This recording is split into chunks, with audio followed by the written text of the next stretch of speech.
तुम्हारे जो सपने हैं वो एक दिन जरूर पूरा होगा बेटा। तुम बहुत ही किस्मत वाले हो।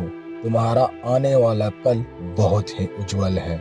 बहुत ही जल्दी वो वक्त आएगा बेटा जब तुम अच्छे मुकाम पे पहुंचोगे। रात होती है और वे लोग प्लानिंग के तहत चोरी करने सेठ के घर पहुंच जाते हैं। तब मनीष बोलता है, सुनो, तुम अंदर जाओ और मैं यहाँ बाहर में पहरा देता हूँ। वो चोरी करने के लिए अंदर चला जाता है और घर के अंदर से एक पैसे की थैली ले आता है और वो दोनों वहाँ से चुपचाप निकल जाते हैं।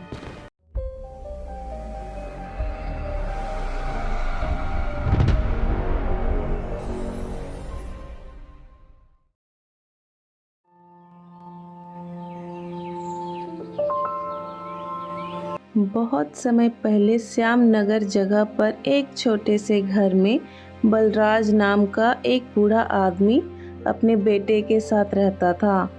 बलराज दूसरे के यहाँ कुछ कुछ काम करके अपना घर भर चलाया करता था। एक दिन बलराज अपने बेटे सुरेश से कहता है, सुरेश बेटा, जाओ रमेश चाचा की दुकान से राशन ले आओ। अगर वे पैसे मांगे तो कह देना कि कुछ दिनों में सारा पैसा दे देंगे। ठीक है पिताजी, मैं अभी जाके राशन ले आता हूँ।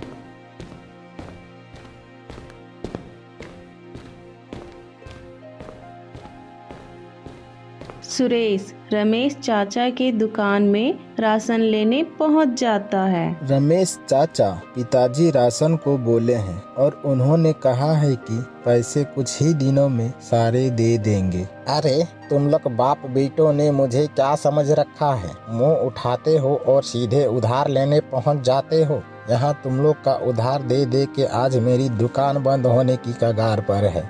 एक तो पहले की पैसे देते नहीं हो और उधार लेने चले आते हो। देखो सुरेश, अब मैं उधार का कोई भी सामान नहीं दे सकता। सुरेश अपने घर की ओर उदास होके चल पड़ता है। मैं कितना बेकार इंसान हूँ जो पिताजी के लिए 2 वक्त का भोजन नहीं जुटा पाता हूँ। पिताजी दूसरे के यहाँ जाके काम करते हैं और मैं बेशर्म की तरह घर में पड़ा रहता हूँ। अब मुझसे उनका दुख देखा नहीं जाता। अब मुझे ही कुछ काम करना होगा। शायद अब वो वक्त आ गया है कि मुझे घर की जिम्मेदारियां संभालनी होगी। ऐसे अब मैं जिम्मेदारियों से नहीं भाग सकता। सुरेश ये सब सोचते सोचते घर जा ही रहा था कि एक साधु बाबा की नज़र सुरेश पर पड़ी। तब साधु बाबा सुरेश के पास गए और सुरेश से बोले, क्या हुआ बेटा, ऐसे उदास होके क्यों चल रहे हो? तुम्हें देख ऐसा प्रतीत होता है जैसे तुम बहुत बड़ी कठिनाई से गुजर रहे हो। साधु बाबा, मैं एक गरीब आदमी हूँ। मेरे पास कुछ भी नहीं है। बस एक छोटा सा सपना है कि मैं एक दिन अपने पिताजी को हर सुख शांति दे सकूं। वो दूसरों के घरों में जाके काम करते हैं, फिर भी उनके पास उतने पैसे नहीं हो पाते हैं जिनसे हम लोग दोनों बाप बेटों का 1 महीने का गुजारा हो जाए। मुझे तो समझ ही नहीं आ रहा है, मैं करूँ तो करूँ क्या? मेरा जिंदगी का क्या होगा? तुम्हारे जो सपने हैं वो एक दिन जरूर पूरा होगा बेटा। तुम बहुत ही किस्मत वाले हो। तुम्हारा आने वाला कल बहुत ही उज्जवल है। बहुत ही जल्दी वो वक्त आएगा बेटा जब तुम अच्छे मुकाम पे पहुंचोगे। लेकिन साधु बाबा, मैं तो एक साधारण आदमी हूँ। मेरे पास कुछ ऐसा साधन भी नहीं है और न ही मैं कोई राजा का बेटा हूँ। फिर मैं बहुत जल्द कैसे अपने सपने को पूरा कर पाऊंगा? स्वामी, मुझे समझ नहीं आ रहा है कि आप कहना क्या चाह रहे हैं। बेटा देखो, इस संसार में सबकी अपनी अपनी कहानी है और कभी भी तुम्हारी शुरू हो सकती है और अभी तो तुम्हारी कहानी शुरू भी नहीं हुई है। बस तुम आगे देखते जाओ होता क्या है। इतना कहकर वो साधु बाबा वहाँ से चले जाते हैं। सुरेश को उनकी कोई भी बात समझ नहीं आती है और सुरेश भी घर की तरफ चला आता है। अरे बेटा, तू कुछ भी नहीं लाया, ऐसे खाली हाथ क्यों आया है? मैंने तो तुम्हें घर का राशन लाने भेजा था ना। पिताजी, रमेश चाचा ने उधार देना बंद कर दिया है। वो कह रहे थे कि मैं तुम लोग को और उधार नहीं दे सकता। तुम लोग के ऊपर पहले ही बहुत कर्ज हो चुका है। कोई बात नहीं बेटा, मैं आज मालिक से पैसे ले आऊंगा। तुम रमेश चाचा का हिसाब करा देना। जा तू थोड़ा आराम कर ले। पिताजी, मैं बाद में आराम कर लूंगा। आप पहले मुझे एक बात बताइए। जब मैं रमेश चाचा की दुकान से घर आ रहा था तो मुझे एक साधु बाबा मिले थे। वो कह रहे थे कि मैं बहुत नसीब वाला हूँ, कुछ ही दिनों में मेरे अच्छे दिन आने वाले हैं। मैं तो उनकी बात समझ ही नहीं पा रहा था। अगर आपको कुछ समझ आया तो आप मुझे बताएं पिताजी। क्या सच में उन्होंने ऐसा कहा था बेटा? हाँ पिताजी, उन्होंने तो ऐसा ही कहा था। बेटा, जब तुम पैदा हुए थे तब भी मुझे एक साधु बाबा ने कहा था कि तेरा बेटा बड़ा भाग्यशाली है, एक दिन ये तुम्हारा नाम रोशन करेगा और बड़ा आदमी बनेगा। लेकिन मैं उस समय उनकी बात पर कोई ध्यान नहीं दिया था। पिताजी, ये सब फिजूल की बातें हैं। हम लोग इतने गरीब हैं कि 2 वक्त का खाना भी नहीं जुटा पाते हैं। मेरे सपने कैसे इतने जल्दी पूरे होंगे? मेरा किस्मत कैसे इतना जल्दी बदल जाएगा? सब झूठ मूठ की बातें हैं पिताजी। तुम सही कह रहे हो बेटा, लेकिन कभी कभी ऐसी भविष्यवाणियां भी सच हो जाती है।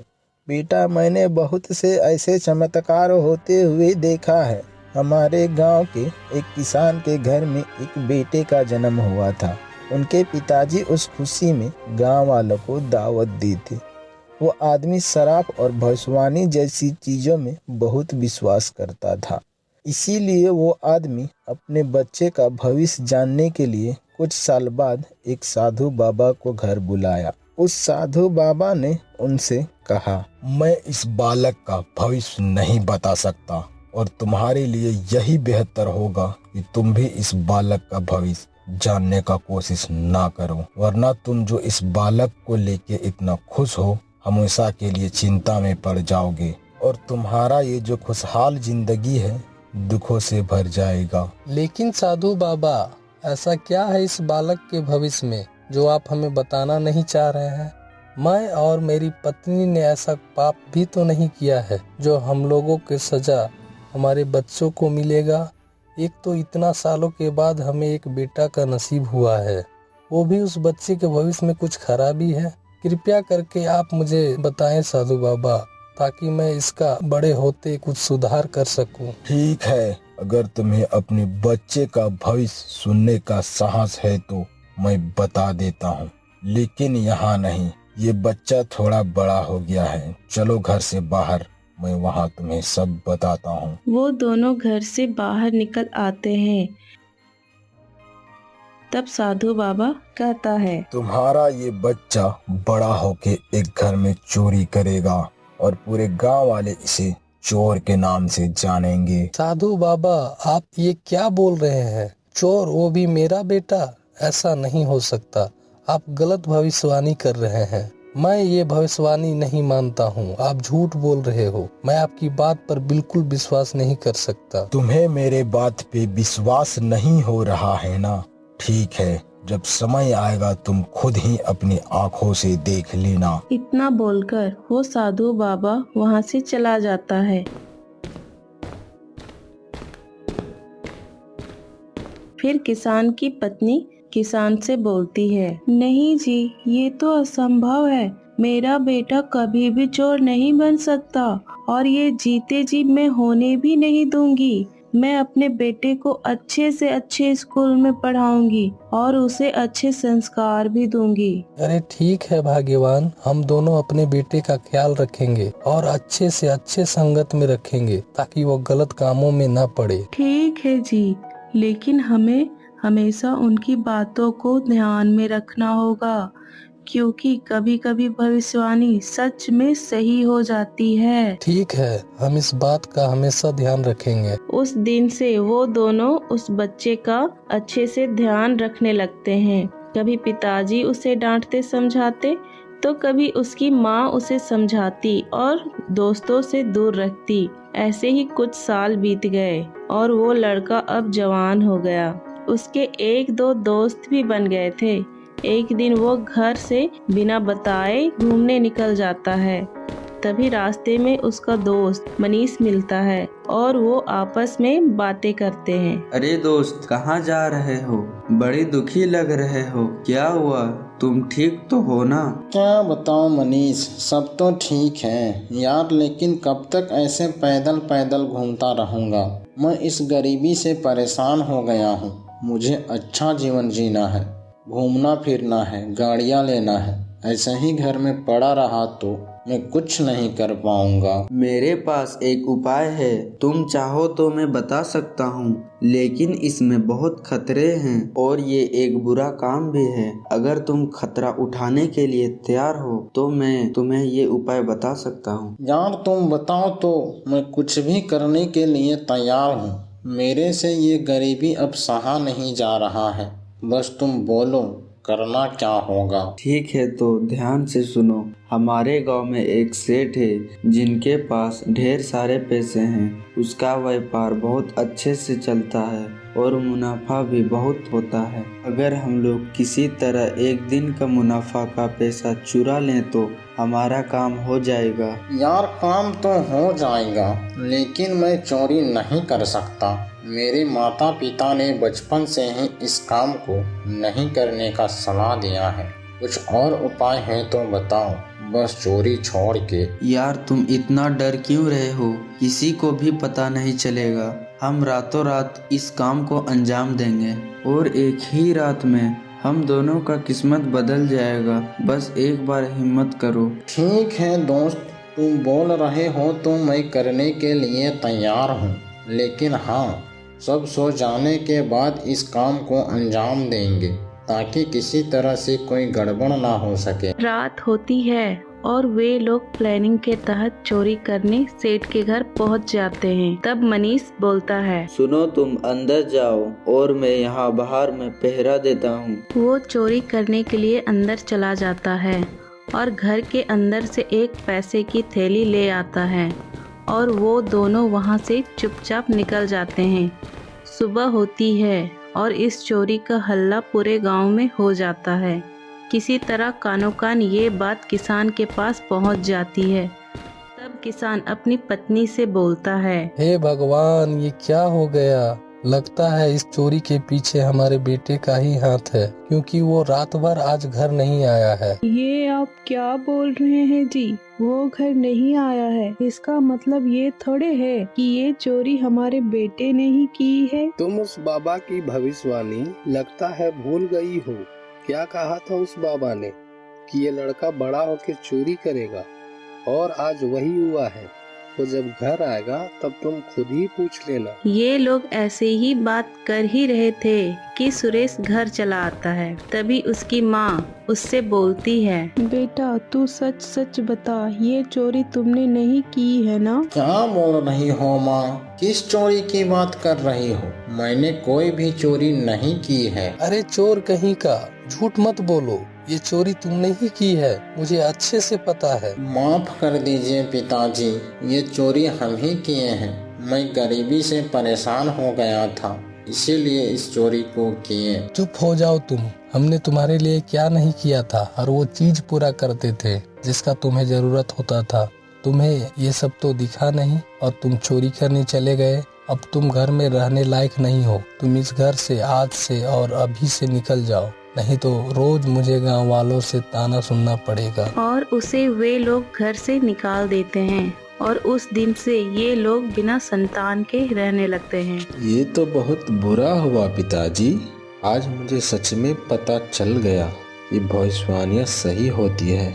अब हम इसे हल्के में नहीं ले सकते हैं। बेटा, मैं भी तो तब से तुम्हें यही समझाने का कोशिश कर रहा हूँ कि ऐसी भविष्यवाणियाँ कभी कभी सच हो जाती हैं। मतलब वो साधु बाबा सच कह रहे थे। जो मैं सोच रहा हूँ वो अवश्य पूरा होगा।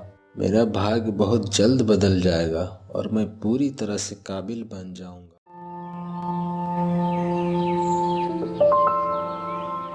जिस गांव में सुरेश रहता था, उसी गांव में कमलदेव नाम का एक बहुत बड़ा जमींदार रहता था। उसके बड़े बड़े खेत और जमीनें थी। कई प्रकार का उसका व्यापार भी चलता था। उस जमींदार को सभी लोग बेहद पसंद करते थे, क्योंकि वो जमींदार हमेशा गांव के लोगों की मदद किया करता था। उस जमींदार का कोई भी बेटा नहीं था, इसलिए उसका सारा कारोबार उसे खुद ही देखना पड़ता था।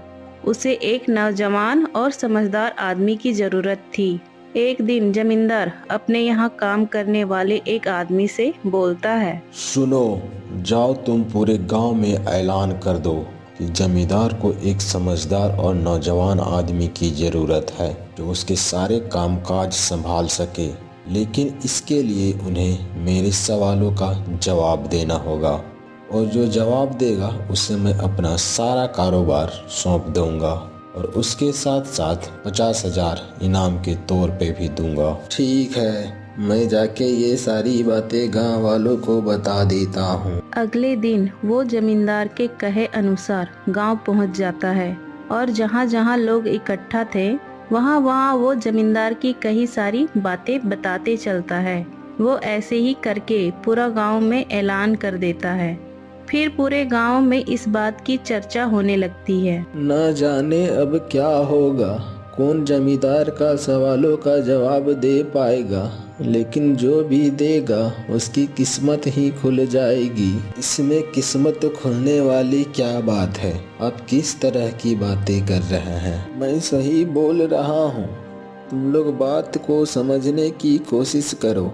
उस जमींदार के पास कितने सारी धन दौलत है और एक सुंदर सी बेटी भी है, और जो जमींदार को पसंद आएगा वो उसको सारा काम संभालने दे देगा। क्या पता उससे जमींदार अपनी बेटी का विवाह भी करवा दे।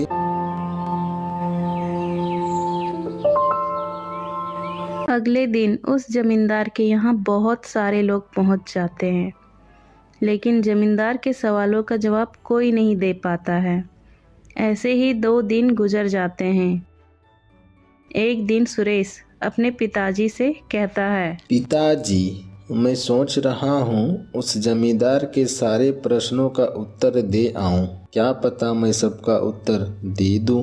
बेटा, वो तो ठीक है, लेकिन जमींदार के प्रश्नों का सही जवाब अभी तक कोई नहीं दे सका है। पता नहीं वो सवालों को शायद बार बार बदल दिया करते हैं ताकि पहले से कोई उस सवाल का जवाब ना ढूंढ ले, क्योंकि अभी तक बहुत से अक्लमंद लोग उनके पास गए हैं, लेकिन उनका सही जवाब कोई नहीं दे पाया है। पिताजी, मैं तो जाऊंगा।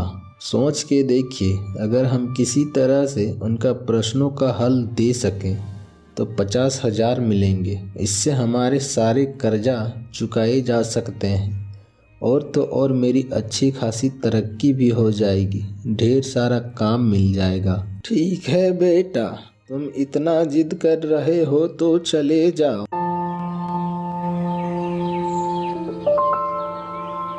अगले दिन वो जमींदार के यहाँ पहुँच जाता है। तब जमींदार उससे बोलता है, अरे नौजवान, तुम यहाँ किस काम से आए हो? बताओ, मैं तुम्हारा क्या मदद करूं? मैं आपसे मदद लेने नहीं आया हूँ, मैं तो आपके प्रश्नों का जवाब देने आया हूँ। क्या बोल रहे हो?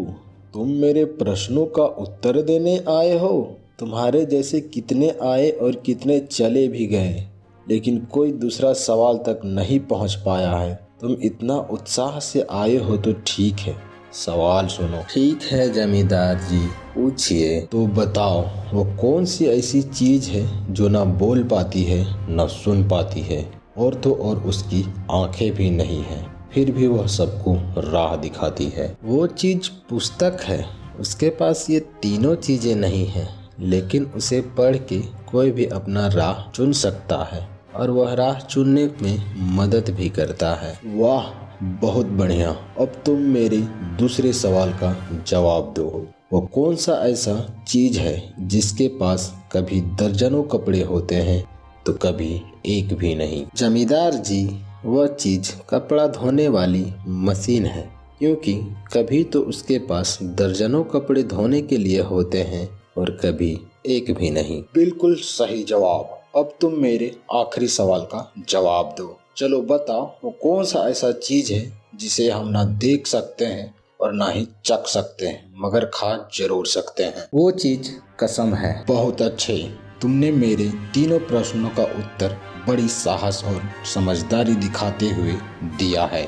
मैं तुम्हें आज से ही अपने सारे कारोबार सौंपता हूँ और ये लो तुम्हारे इनाम के 50,000 जो इसके इनाम हैं। कल से तुम अपना कारोबार देखने के लिए आ जाना। सुरेश वो पैसे लेके घर की ओर चला आता है।